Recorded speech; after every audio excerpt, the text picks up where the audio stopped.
On the Sabbath, July 24, in the year 1915, some 4,500 citizens of Battle Creek came to the Dime Tabernacle that once stood on this site to say their final farewells to a little 87-year-old lady.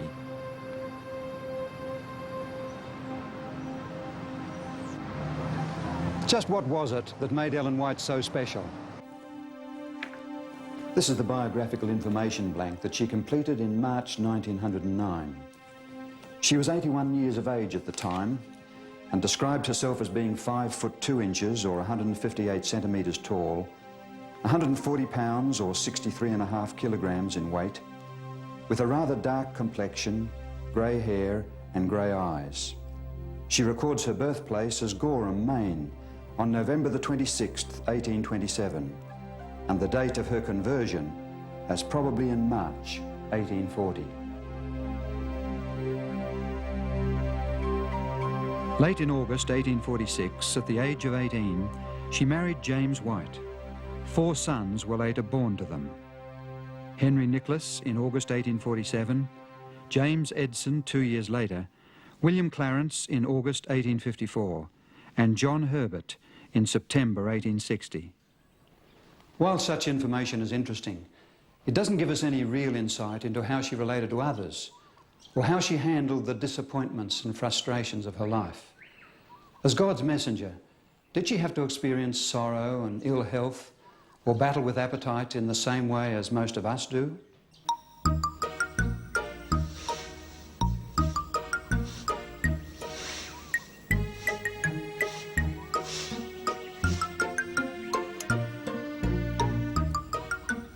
In the same way, this record fails to tell us of her love for animals and flowers, especially pansies, or how much she enjoyed attending auction sales and eating tomatoes.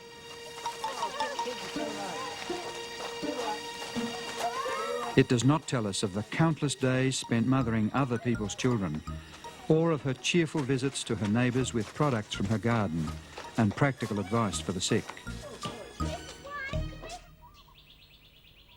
In fact, such information tells us very little at all about Ellen White as a wife and mother. If you had lived in Topsom, Battle Creek, St Helena or here in Cooranbong, and known her as a neighbour or friend, how would she have impressed you? Topsom in the state of Maine, USA, is a town some 40 minutes' drive to the northeast of Gorham, where Ellen White was born. Here stands the home that once belonged to Stockbridge Howland, a successful engineer and a prominent early Seventh-day Adventist.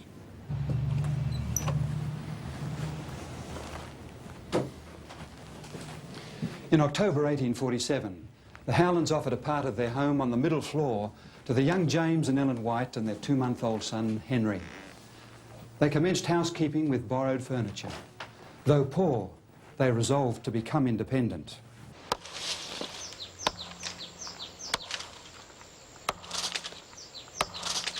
James White worked hauling stone on the railroad and chopped cordwood in the forest, for which he was paid the handsome sum of 50 cents a day.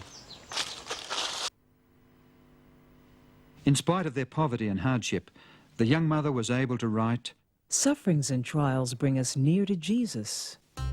In vision, she was shown that God had been trying them for their good and preparing them to work for others by preventing them from settling down at ease. Convicted that they must work for the salvation of others, and knowing the rigours of travel in the 1840s, the Whites were forced into a difficult decision. Ellen wrote, "Alone before the Lord with most painful feelings and many tears, I made the sacrifice and gave up my only child for another to have a mother's care and feelings."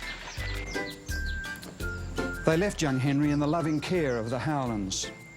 Frequent visits helped to maintain the bond between the parents and their firstborn son. And how happy they were when they were able to take him back into their home 5 years later as a well-trained praying boy. As fortune would have it, 10 years later in December 1863, that same Henry, now 16 years old, fell ill with pneumonia while visiting the Howlands. Sensing that he would not survive, he made his mother promise that he would be taken back to Battle Creek and laid beside his little brother John Herbert, who had died 3 years earlier at the age of 3 months. As he said, so that we may come up together in the morning of the resurrection. When our noble Henry died, when our sweet singer was borne to the grave, and we no more heard his early song, ours was a lonely home. But God comforted us in our bereavements, and with faith and courage we pressed forward, in bright hope of meeting our children who had been torn from us by death, in that world where sickness and death will never come. In 1856, the Whites moved into this 2-story cottage in Wood Street, Battle Creek. It was the first home they had ever owned, and the original building contained 6 rooms before 2 lean-to additions were added.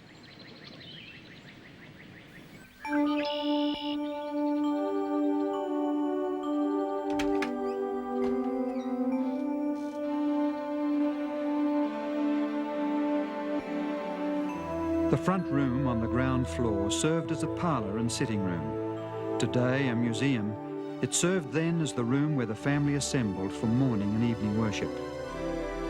In 1859, Ellen White began to keep a daily journal. It provides many glimpses of life in the White home here in Wood Street. It mentions making a pair of pants and a coat for her son Edson, aged 9. Sunday, March 6, records her making a dress. After cutting it out and beginning to sew, things went wrong, and she took it all to pieces and made it over.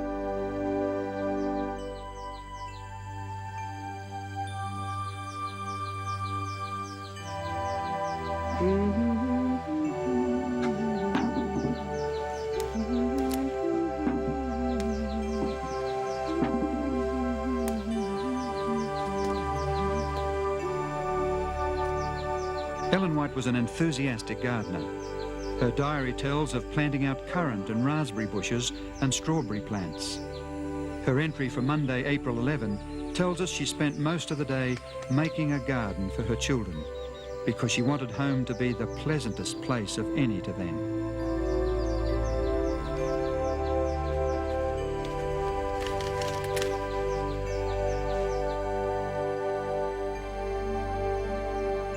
The White home was always open to visitors, and at times it seemed to the family that they operated a free hotel. A diary entry in June tells of 35 eating at their table. The day after, Ellen wrote one brief sentence. We were all much worn out.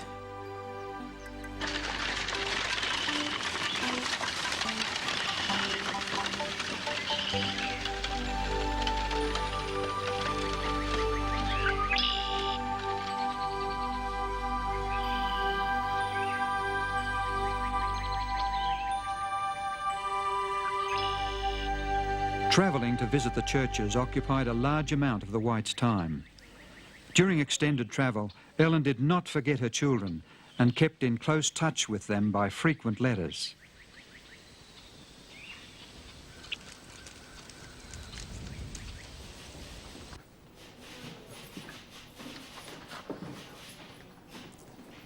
In 1859, to her 5-year-old son, Willie, she described her activities and experiences in language he could understand.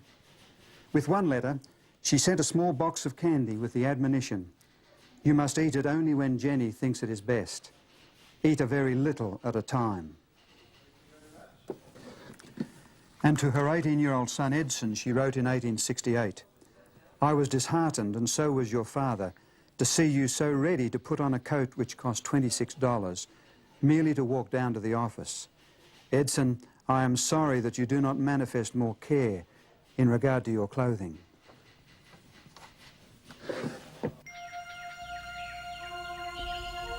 When she was not travelling, some hours each morning were usually devoted to her writing. In the afternoons, sewing, mending, knitting, or occasional shopping trips to town, or visits with sick neighbours occupied her time. After receiving the vision concerning health in 1863, the Whites returned to their home, determined to put into practice what she had been shown. Little did she realise how hard the battle with appetite would be.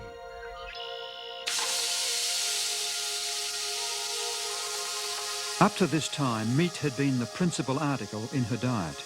She relished eating it and did not enjoy simple, unrefined food. What is more, she believed that she needed meat for strength because her health was poor and she often fainted several times a week. In the vision, however, she was shown the advantages of a simple diet free from such stimulating food.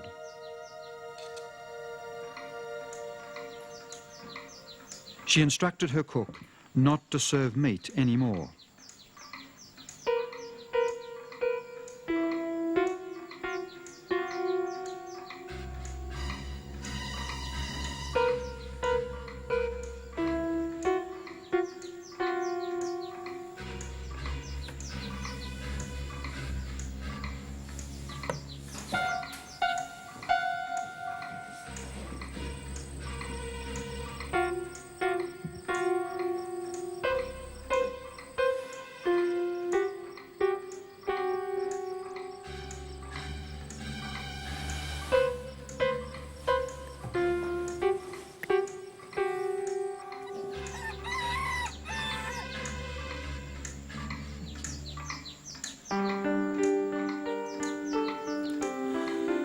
I will eat simple food, or I will not eat at all.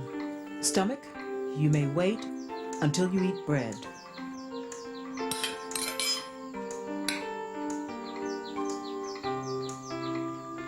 Her success in this battle brought immediate benefits. It was not long before she was able to enjoy simple and wholesome food. 6 months later, she wrote that her health had never been better and that the faint and dizzy spells had left her.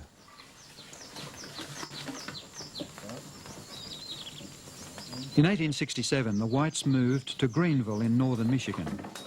For 2 years, James had been very ill from stress, overwork, and the effects of a stroke. His sickness persuaded his wife to take some unusual measures in an attempt to help him regain his health. Although the physicians at the Water Cure Institution in Dansville had warned James that physical activity could lead to another stroke, his wife had been shown in vision that without physical and mental activity, he could not hope to recover. In the midsummer of 1867, she saw an opportunity to involve her husband in some physical exercise. While the hay was drying in the fields, she visited their neighbours and persuaded them to say that they were too busy with their own harvesting to help her husband when he asked for their assistance. Reluctantly, they agreed to cooperate. According to plan, when the request was made, James White was very disappointed at the response. His wife, however, spoke up. Let us show our neighbors we can work ourselves. As they passed by, the locals were surprised to see the lady who had been recently conducting public meetings, pitching hay on the wagon, treading it down, and building the stack as she worked with her husband and son, Willie. But more importantly, her innovative strategy helped restore her husband's health and strength. Due to the primitive state of photography at the time, no photograph exists of Ellen White smiling, although one artist has drawn this picture based on an early photo. In actual fact, Mrs. White was anything but morose. She was known to enjoy a hearty laugh at an amusing situation or a nice turn of words. Like many of us, she gained weight with age. When a friend in Japan sent her a knitted vest-like garment called a hug-me-tight, she found it much too small. She wrote expressing her great appreciation for the gift and added wryly, But there's a great deal more to Sister White than most people think. James and Ellen White lived in Battle Creek much of the time until 1881. Their marriage was a happy one, and they shared a very tender relationship, in spite of the strength of their personalities and some occasional differences of opinion. For like the biblical prophets, Ellen White was not without her faults. In 1876, she had occasion to write to her husband. I am not free from mistakes and errors in my life. Had I followed my Savior more closely, I should not have to mourn so much my unlikeness to his dear image. Again I say, forgive me, every word or act that has grieved you.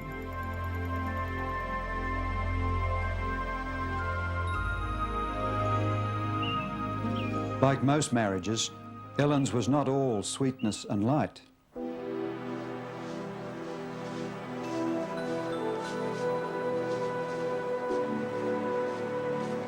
When James died prematurely in Battle Creek in 1881 at the age of 60, Ellen White felt the loss deeply.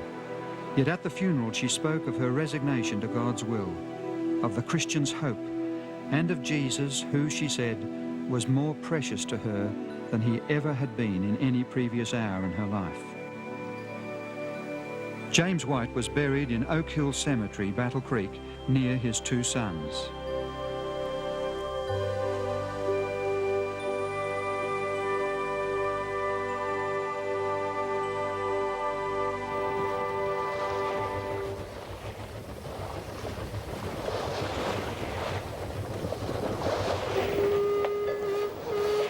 Where do you live?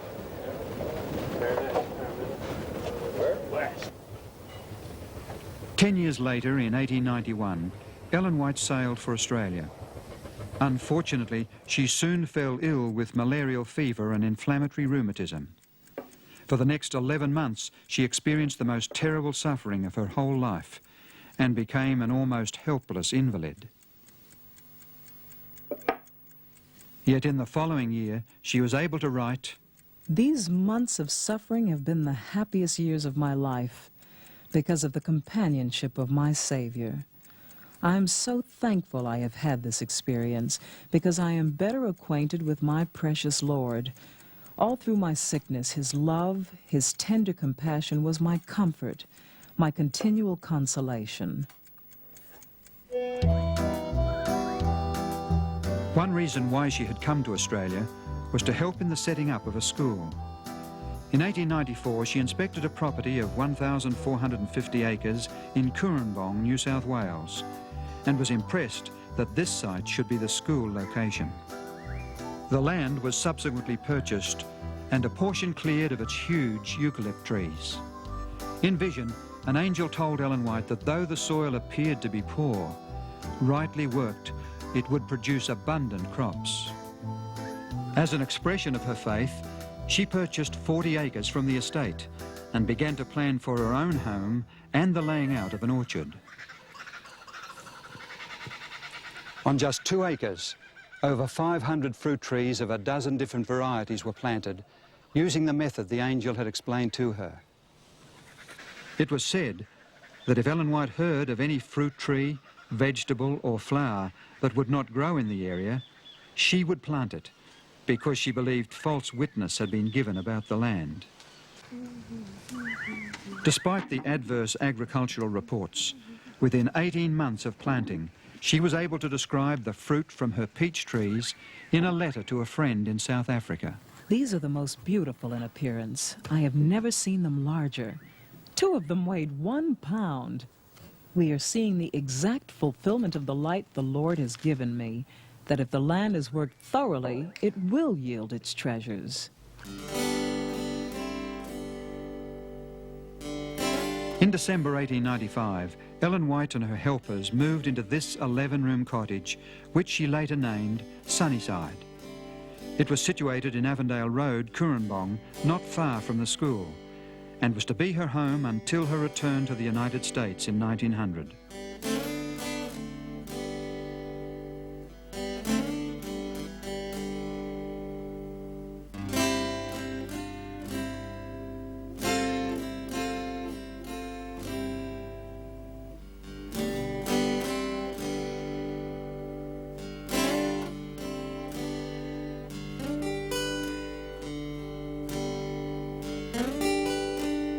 It was here that she received many prophetic dreams that helped guide the Seventh-day Adventist Church, not only in Australia, but also in America and in other countries.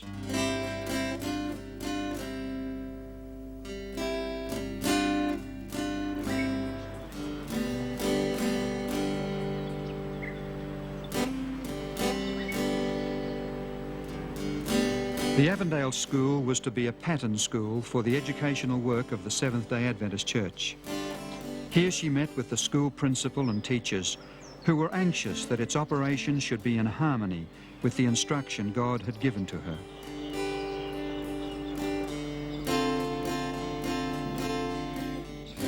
Here at Sunnyside in 1898, she completed her book on the life of Christ, The Desire of Ages. She also cared for her grandchildren here, as well as for other children needing a home. Thank you. And for you? Her kind and happy disposition meant that children never felt tense, nervous, or ill at ease in her company. And one for me, too. Good morning, brother. Morning, Sister White. It was here too that she cared for the needs of the sick in the surrounding district. She often gave food from her own garden and orchard, along with clothing and money, to those in need. Pull up, Rose.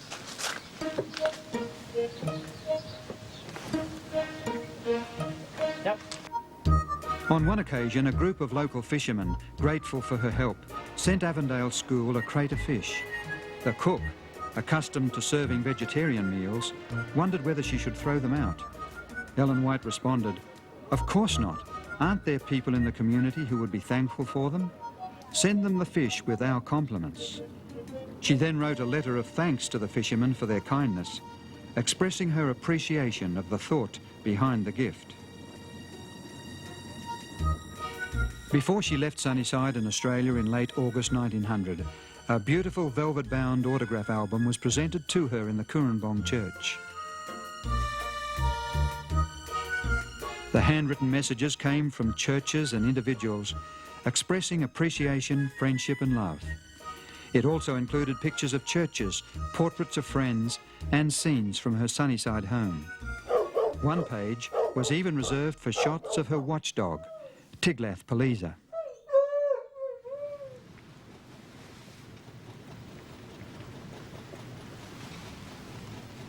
Ellen White was 72 years old when she left Australia.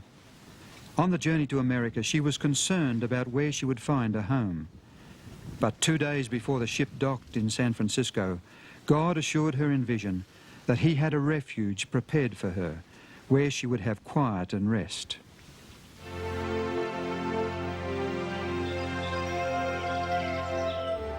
Within a week of her arrival, she was directed to this furnished 7-room home. It was set at the foot of the hill below the St. Helena Sanitarium in California. To her delight, she found she could buy it for less than she had received for the sale of Sunnyside. The residence was given the name Elmshaven, and it was to be her home for the last 15 years of her life.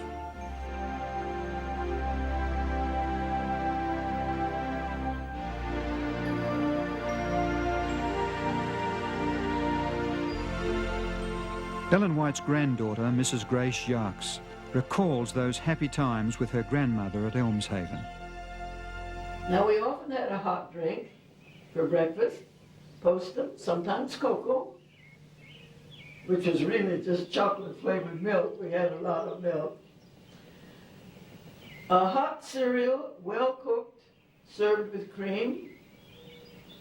Fresh fruit, usually a dish of stewed fruit if it wasn't summertime when we could have fresh fruit. But usually, if it was at all possible, we had fresh fruit from the garden. There was an orchard with peaches, apples, pears, and even persimmons, so that we had fruit through very much of the year. Fruit was one of the main dishes of breakfast. Now, once in a while, we would have an egg for breakfast. So Ellen White herself never gave up the use of milk and eggs. She needed the eggs and milk for protein, cottage cheese we made. She could not use dried legumes. She was allergic to even lentils. And my mother made the most delicious lentil roast with olives in it. But grandmother couldn't eat it. She just had to watch us enjoy it. She herself could not eat the dried legumes of any type, it seems. So she would need, you could see, to use, as long as possible, eggs and milk, but she made sure to see that the milk was scalded so there was no danger from germs in the milk, and also to see that the eggs were from hens that were grain-fed. And everyone was happy, nothing ever unpleasant at the table, and often some rather amusing things happened at the table. some was amusing for some people and not for others. I remember one man and his wife was here, and she was pregnant, and she wanted some white bread, and her husband wouldn't let her touch white bread. It had to be this dark graham bread, which is all right, but she wanted some white bread, and he said, no, you mustn't eat any white bread. So here they were at the table, and sitting at the table, and Ellen White looked around after the blessing, and she said to the lady, she was looking at the bread on the table, and it was dark bread, and she said, Mrs. So-and-so, would you enjoy a little white bread? And that's what she'd just been wanting, but her husband said, no, you mustn't. You must always have entire wheat bread for the nourishment. You must have nourishment. But once in a while, it's nice to have something you just want. And Ellen White seemed to know that, and without asking anything, she said, may I get you some white bread? And she did. I imagine the husband felt rather embarrassed. I don't know. And she wasn't straight-laced. I mean, what should I say? She didn't want us to take her writings as a straitjacket. Her writings were to assist in different activities in life. She was well liked. She used to stop as her carriage when they'd go by the vineyards and men were working there. She'd stop and talk to them about it, different things, and about their work. And if she heard that there was a new baby someplace, whether they were Adventist or not, that didn't make any difference. Well, she'd, in the carriage, go in the afternoon, take some present to them, to the new baby, and recognize that something has happened, that it means something to them, the people, that she enjoyed it too. She was a very outgoing person.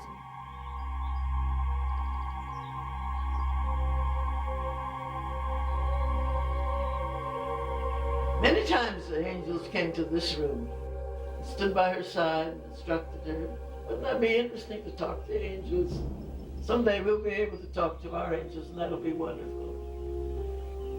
But the most interesting time was when Jesus himself was here, and I can't forget that. How interested he was in the little lady who was trying to carry out the instruction that was given her, and writing and writing.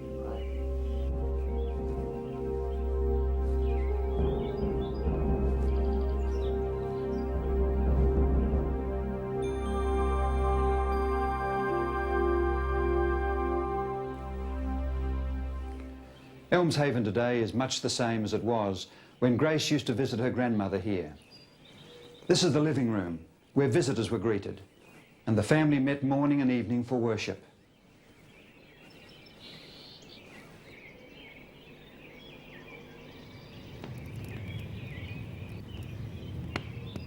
Ellen especially loved this fireplace, with its brown tiles depicting the legend of King Arthur and his knights.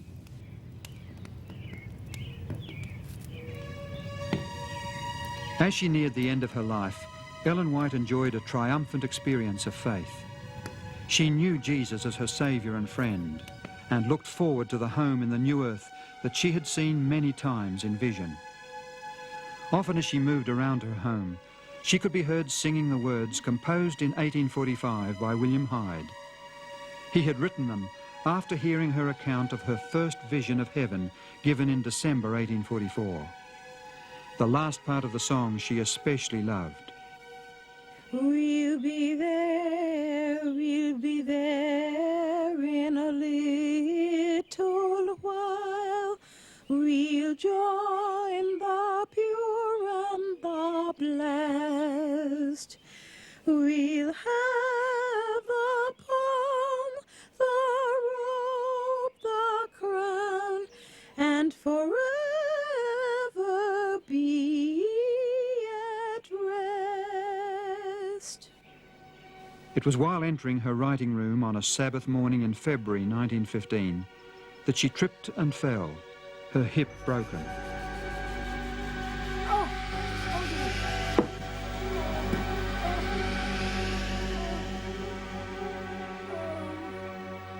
And when it came time, you could see that she was not going to live very long.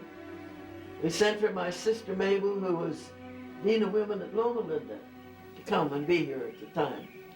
So they put the head of the bed by the fireplace, and we all gathered around.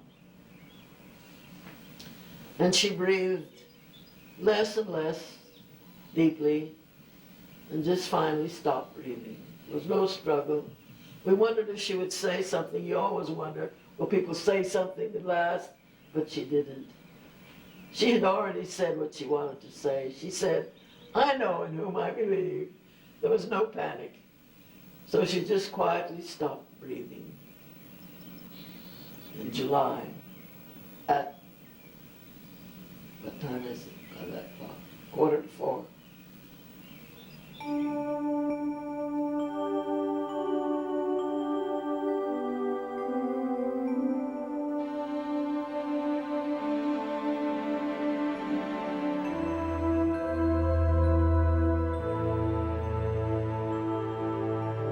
On Sabbath, July 24, her funeral service was conducted in the Dime Tabernacle, Battle Creek. Some 3,500 people crowded into the church, and 1,000 more stood on the lawns outside.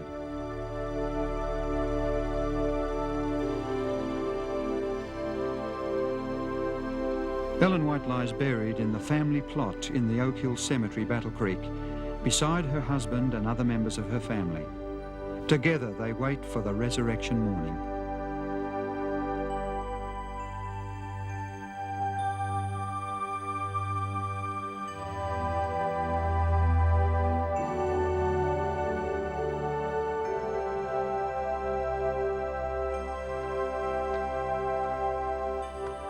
As with all God's messengers through the ages, Ellen White experienced the joys and sorrows of life.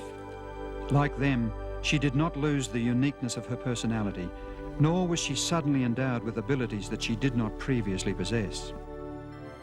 She was no plaster saint, but was one who always acknowledged that she was a sinner saved by God's grace. Like the prophets before her, she struggled with temptation, mourned her unchristlike character, possessed at times a faulty memory, had her likes, dislikes, and her own tastes of dressing and homemaking. She recognized her limitations of knowledge and understanding, apart from the revelations received from the Lord, and she lamented her inadequate writing ability. But she was also a warm, caring, and generous-hearted wife, mother, and friend who was greatly devoted to her God and to those about her.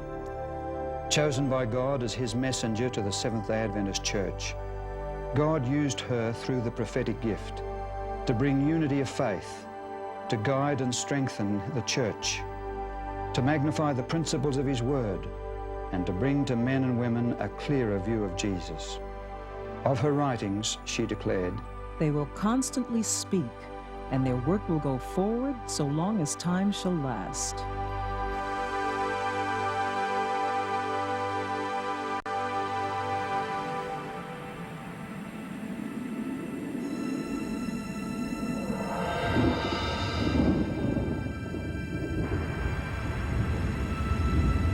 A great and wondrous sign appeared in heaven. A woman clothed with the sun, with the moon under her feet, and a crown of 12 stars on her head. She was pregnant and cried out in pain as she was about to give birth. Then another sign appeared in heaven. An enormous red dragon with 7 heads and 10 horns and 7 crowns on his head. His tail swept a third of the stars out of the sky and flung them to earth. The dragon stood in front of the woman who was about to give birth, so that he might devour her child the moment it was born. She gave birth to a son, a male child who was to rule all nations with an iron scepter. And her child was caught up to God and to his throne. And there was war in heaven. Michael and his angels fought against the dragon, and the dragon fought back. But he was not strong enough, and he lost his place in heaven. The great dragon was hurled down. That ancient serpent called the devil or Satan, who leads the whole world astray. He was hurled to the earth, and his angels with him. When the dragon saw that he had been hurled to the earth, he pursued the woman who had given birth to the male child. The woman fled into the desert to a place prepared for her by God, where she might be taken care of for 1,260 days. Then the dragon was enraged at the woman and went off to make war against the rest of her offspring, those who obey God's commandments and hold to the testimony of Jesus.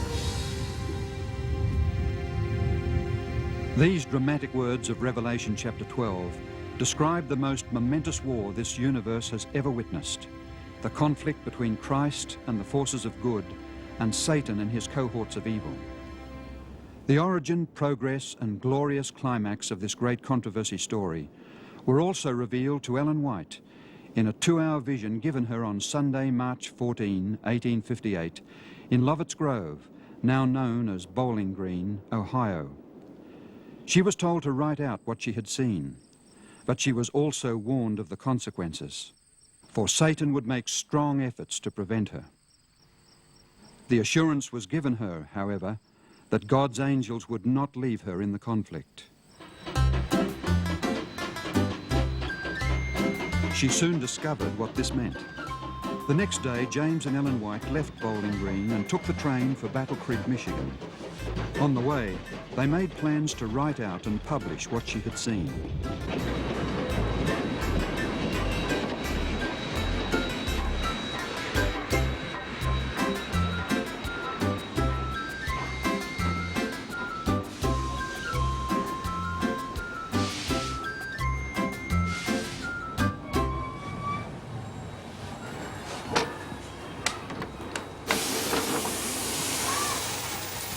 Arriving at Jackson in Michigan, they left the train to stay with their friends Daniel Palmer and his wife.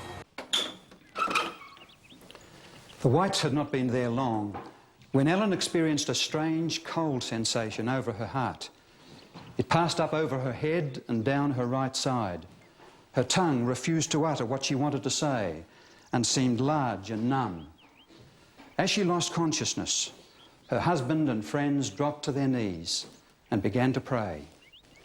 That night she suffered considerable pain, but was sufficiently revived the next morning to continue the journey to their home in Battle Creek.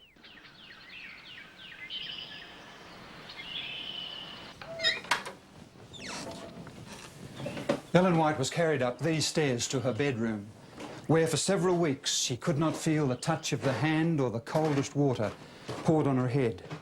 She tried to struggle to her feet in an attempt to walk, but at times fell helpless to the floor.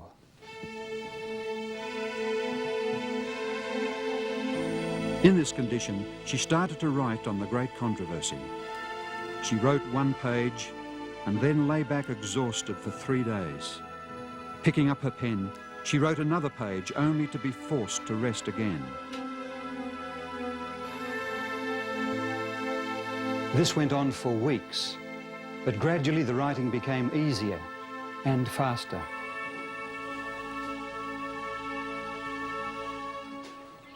In September 1858, this small volume came from the press. It carries the title, Spiritual Gifts, Volume 1, The Great Controversy Between Christ and His Angels and Satan and His Angels. It contains 41 chapters, beginning with the fall of Satan and concluding with the second death. During the remaining 57 years of her life, Ellen White received other visions concerning the great controversy story. She also studied the writings of historians that provided her with dates and details of minor importance not presented in the visions. These, together with her knowledge of the Bible, enabled her to greatly enlarge her initial account and write out a connected history of what she had seen. Finally, these 5 volumes in the Conflict of the Ages series, containing 3,600 pages, set forth most completely the origin, progress, and final acts in the great drama of the ages. In the introduction to her book, The Great Controversy, Ellen White explains why the scenes of the long-continued conflict between good and evil were revealed to her, and why she was instructed to make it known to others. In the great final conflict, Satan will employ the same policy, manifest the same spirit, and work for the same end as in all preceding ages. That which has been will be, except that the coming struggle will be marked with a terrible intensity such as the world has never witnessed. The issues in that struggle and the final acts in the great controversy of the ages are portrayed in Revelation chapters 13 and 14.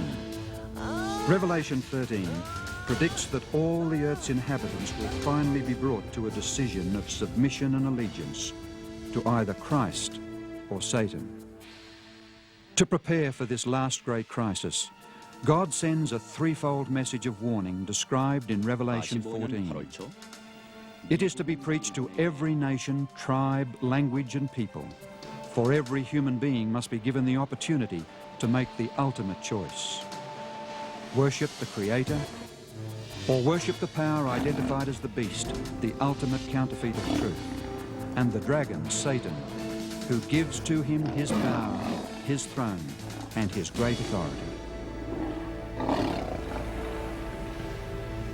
According to Revelation 14, this message is not sent, however, until God's great final judgment commences in heaven. Right on time, a people arose to proclaim that that judgment hour had come. William Miller heralded the soon return of Christ. Hiram Edson pointed to the beginning of Christ's final work of judgment in the heavenly sanctuary in 1844. Rachel Oakes shared the knowledge of the seventh-day Sabbath that had been preserved down through time. And Joseph Bates saw its prophetic significance in preparing a people for the coming of the Lord. To Ellen White was given the testimony of Jesus, the prophetic gift, to provide guidance and direction in the proclamation of the everlasting gospel. Through her visions, God directed in the founding of a worldwide program of schools, colleges, hospitals, health food factories, publishing houses and churches. All these are dedicated to the sharing of the good news of God's great love and of Christ's soon return. From every nation under heaven, people are responding to God's call to worship Him as the Creator and Redeemer. The Bible identifies them by their faithfulness to Jesus and their keeping God's commandments, expressed in their love to God and their fellow man. To a world desperate for a ray of hope, in the darkness of increasing disease and despair, violence and fear, they have a message bringing healing, reconciliation, and liberation. Jesus died for the sins of all. He lives to grant forgiveness to those who ask Him for it, and He is soon to return to establish a new world where pain and tears and death will be no more.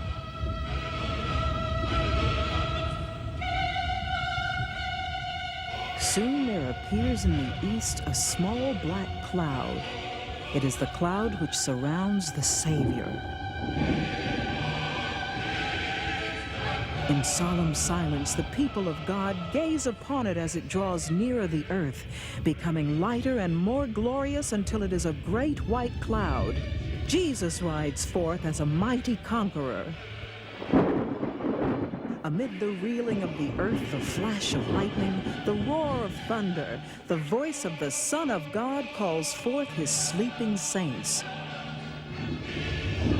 The living righteous are changed.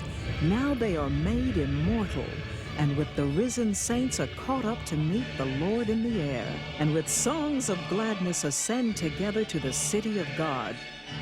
The great controversy is ended. Sin and sinners are no more. The entire universe is clean. From the minutest atom to the greatest world, all things, animate and inanimate, in their unshadowed beauty and perfect joy, declare that God is love.